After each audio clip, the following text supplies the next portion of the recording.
Hi అండి. నేను Padmavathi Vennelaganti. Welcome to Padma's kitchen. ఈరోజు నేను చెప్పబోయే వీడియో ఏంటంటే పల్లి పొడి అండి. ఇది దోశకి, ఇడ్లీకి, వడకి పెట్టుకొని తింటారండి. ఇది చాలా బాగుంటుంది.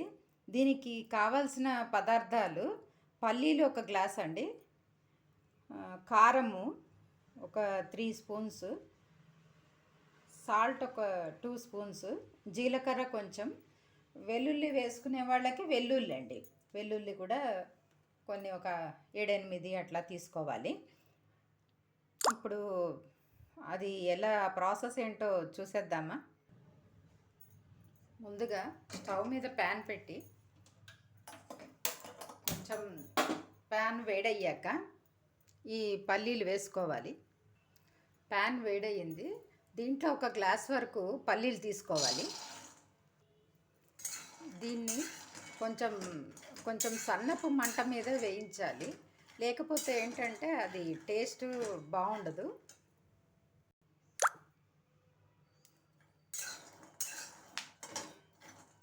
తక్కువ మంటలో వేయిస్తున్నాం కదండి, కొంత టైం పడుతుంది, కానీ ఇలా వేయిస్తే చాలా రుచిగా ఉంటుంది. ఇప్పుడు ఇది వేగిన తర్వాత మనం ఒక ప్లేట్లో తీసుకొని దాన్ని పొట్టు తీసేసి పొట్టు తీసి పెట్టుకోవాలండి. ఇప్పుడు ఒక ప్లేట్లోకి తీసేసుకొని కొంచెం సేపు ఒక 10 మినిట్స్ అట్లా చల్లారనివ్వాలి. ఇప్పుడు పల్లీలు పొట్టు తీసి విడిగా పెట్టానండి ఇక్కడ. ఇప్పుడు నెక్స్ట్ జార్లో వేసేసుకొని మనం గ్రైండ్ చేసుకోవాలి.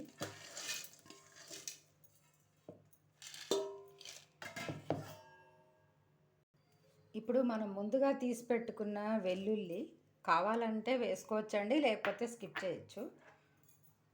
ఇదేమో జీలకర్ర,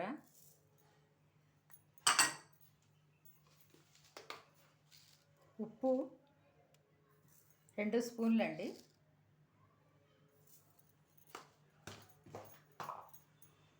కారము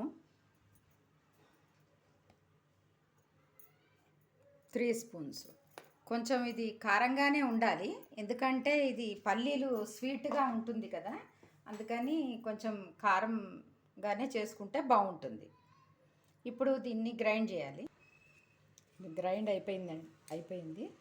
ఇది ఇలా వస్తుందండి. ఇది ఎంతో టేస్టీగా ఉంటుందండి.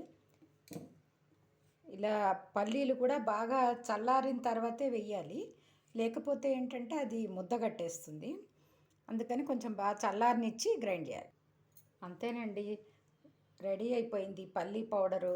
ఇది ఇడ్లీలోకి, దోశలోకి, మన వడలోకి, అన్నంలోకి కూడా తింటారండి. చాలా బాగుంటుంది. మీకు వీలైతే దీన్ని ట్రై చేయండి, కామెంట్ రూపంలో తెలియపరచండి. మరిన్ని వీడియోల కోసం మా ఛానల్ని సబ్స్క్రైబ్ చేయండి. Thank you for watching.